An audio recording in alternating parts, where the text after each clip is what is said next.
বাকি জীবনটা গুছিয়ে দেন, আমার বাড়ির কাজটা একটু কমপ্লিট করে দেন। আর চালিকা দিক দিয়ে আমি খুব লাকি একজন পার্সন। কবির সবসময় আমার সাথে থাকে, সবসময় কবির সবসময় বলে কবির কিন্তু খুব সাধারণ একজন মানুষ। ও কিন্তু আসসালামু আলাইকুম সবাইকে। আমরা নেত্রকোনা এসেছি একটা ঘরের কাজ করার জন্য। পিছনে যে ঘরটা দেখছেন সেই ঘরের কাজ করার জন্যই আমরা এসেছি। আর আপুর কাছে আমি কিছু জিজ্ঞেস করব। আসসালামু আলাইকুম আপু। আপু, আপনি যখন প্রথম হানিফের কাছে এসেছিলেন আপনি কি কখনো চিন্তা করেছিলেন যে আপনি এত কিছু পাবেন হানিফের দ্বারায়? না। চিন্তা করেন নাই? আলহামদুলিল্লাহ অনেক কিছু পেয়েছেন। হ্যাঁ, আলহামদুলিল্লাহ অনেক পাইছি। তো আপনার তো প্রথম টাকা দেওয়া হয়েছিল ঘর উঠানোর জন্য, হ্যাঁ, 1.5 লক্ষ টাকা। হ্যাঁ, সেই টাকায় আপনি পুরো ঘর উঠাতে পারেন নাই। না, তারপর আবার 2-3 মাস পর আবার হানিফের কাছে এসেছেন হুম, টাকার জন্য। হুম। তো এখন আপনার অনুভূতিটা কেমন? অনেক ভালো। আমি বললাম আল্লাহ সুবহানাহুর কাছে যে আমার পুরো কাজটা শেষ হয়েছে। একজন যারা আপনাদের মাধ্যমে হয়েছে, আমি 5 ওয়াক্ত নামাজে দোয়া করবো। তাতে আমার বললো ভাই, বলার মতন কোনো ভাষা নাই। যে লক্ষ লক্ষ শুকরিয়া। আর আপনারা যারা এই সহযোগিতাগুলো আমার আপনার থাকতে ওইটা নিছেন, তাদের জন্য আল্লাহর কাছে দোয়া করি যে আল্লাহ তুমি সবাই জান হাত পায় জানে মানে সবথেকে ভালো রাখো, জানি ওনারা সব সময় সুস্থ থাইকা সবার পাশে এরকম অসহায় মানুষের পাশে দাঁড়াইতে পারে। আসলে আপুর কথা হচ্ছে উনি আল্লাহ তাআলার কাছে হাজার হাজার কোটি শুকরিয়া জানায়। আপুর গলায় একটু টনসিলের সমস্যা হয়েছে, যার কারণে আপু কথা বলতে পারে না। কিছুদিন আগেও আপনারা দেখেছেন আপু খুব সুন্দর কথা বলে। এখন সমস্যার কারণে আপু কথা বলতে পারতেছে না।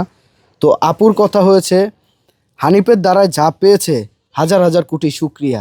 আর আমি ধন্যবাদ জানাই হানিফ হোসেনকে। ও যে মানুষেরই কাজ নয় না কেন ওই কাজটা পুরোপুরি কমপ্লিট করার চেষ্টা করে। আর ও একা পক্ষে না পারলে 10 জনের দ্বারায় ওই কাজটা কমপ্লিট করে। হানিফ ওইখানে দাঁড়ায় রয়েছে, হানিফের কাছে আমি কিছু কথা জিজ্ঞেস করতে চাই। বাবু চলো।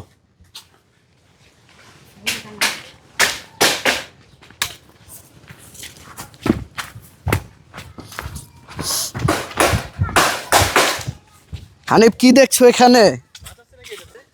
এখানে তো মাছ থাকার কোনো প্রশ্নই আসে না, ওনারা অলরেডি মাছ ধরে নিয়ে চলে গেছে। আচ্ছা আছে, আছে তো আছে। আচ্ছা, তোমার কাছে আমার একটা প্রশ্ন। কি প্রশ্ন? তুমি তো আমি সব সময় দেখেছি একটা কাজ নিলে একবারই কাজ কমপ্লিট করে দাও। তো এইখানে যে কাজটা করছো 2বারে করে দিছো। আপু যে দ্বিতীয়বার তোমার কাছে আসলো তুমি কিন্তু আপুকে ফেরত দাও নাই। না, এই জিনিসটা আমার অনেক ভালো লাগছে। হ্যাঁ, এই কাজটা যখন ওনাকে কিন্তু বাড়ির কাজের টাকা আগে দেওয়া কমপ্লিট, আমাদের বাড়ি তখনই পুরোপুরি কমপ্লিট হয়ে যেত। যে টাকা দিয়েছি প্রায় 1.5 লক্ষ টাকা, তারপরে আরও প্রায় 1 লক্ষ টাকা দিয়েছি তার স্বামীর চিকিৎসার জন্য। স্বামী যদি সুস্থ থাকতো, চিকিৎসা যদি ব্যয় না থাকতো, তাহলে ওই টাকা দিয়ে এই ঘরটা পুরোপুরি কমপ্লিট হয়ে যেত।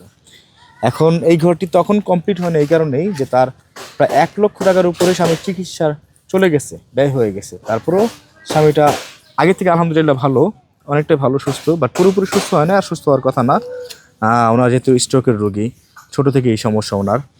পরে যখন আমার নিকট আসলো যে হানিফ ভাই আর একটু চেষ্টা করেন, আপনি যদি চান সম্ভব, অন্তত আমার বাকি জীবনটা গুছিয়ে দেন, আমার বাড়ির কাজটা একটু কমপ্লিট করে দেন, আর চালিকা শক্তি হিসেবে আমার ছেলের জন্য একটু অটো ভ্যান কিনে দেন, তাহলে সম্ভবত আমার আর কারো নিকট হাত পাততে হবে না। তখন চিন্তা করলাম যে ওনাকে সাহায্য করছি একবার, ওই সাহায্যতে ওনার এখনও কিছু হয় নাই। এখন যদি আবার মানুষের নিকট যদি হাতই পাততে হয় তাহলে তো এই সাহায্যের কোনো দাম নাই। তখন চিন্তা করলাম ওনার জন্য আবার চেষ্টা করি, অন্তত এবার বাড়িটা পুরোপুরি কমপ্লিট করে দেবো আর সংসার চালানোর জন্য একটা ব্যবস্থা করে দেবো। সেই উদ্দেশ্যেই ওনার বাড়ি আজকে পুরোপুরি কমপ্লিট। আর ওনার ছেলে কাজ করবে ঢাকায়, উনি গরু পালবে, গরুর জন্য প্রায় 70,000 টাকা আমরা ওনাকে দিয়েছি, একটা গরু কিনবে। আর আমি আরেকটা কথা বলি, আমি টাকা দিয়ে পারি না, আমার বন্ধু হানিফের সাথে আমি শ্রম দিয়ে কাজ করি। এদিক দিয়ে আমি খুব লাকি একজন পার্সন। কবির সবসময় আমার সাথে থাকে, সবসময় কবির সবসময় বলে কবির কিন্তু খুব সাধারণ একজন মানুষ। ও কিন্তু সামান্য বেতনে চাকরি করে, সামান্য, খুবই সামান্য। মাঝে মাঝে ও অটো চালায়, হ্যাঁ, ভ্যান চালায়, এই কাজও করে। বাট সে আমার বন্ধু, এটা বলতে আমার লজ্জা লাগে না, বরঞ্চ আমি গর্ব ফিল করি। আমি গর্বিত এমন একজন বন্ধু পেয়ে, যে আসলে এত কাজ করার পরেও মানবিক কাজে ও সবসময় আমাকে বলে হানিফ, আমি তো তোমার মতো মানুষকে টাকা দিতে পারবো না, লাখ লাখ টাকা দিতে পারবো না, হাজার হাজার টাকা দিতে পারবো না, তবে আমি তোমার পাশে থেকে আমি আমার শ্রম দিতে পারবো, অন্তত একটু শ্রমে তোমার সাহায্য হবে, সেটাই আমার মানবিক কাজে অংশগ্রহণ হয়ে দাঁড়াবে। সবসময় কবির আমাকে এই কথা বলে, এই জন্য পাশে থাকে, এর জন্য কবিরকে স্পেশালি থ্যাঙ্কস। ওকে আমার পার্সোনালি খুব পছন্দ। আসসালামু আলাইকুম সবাই, আপনারা সবাই হানিফের কথা শুনেছেন। ইনশাল্লাহ খুব সামনে আরেকটা মানুষের কাজ নিয়ে আপনাদের সামনে আসবো। আসসালামু আলাইকুম।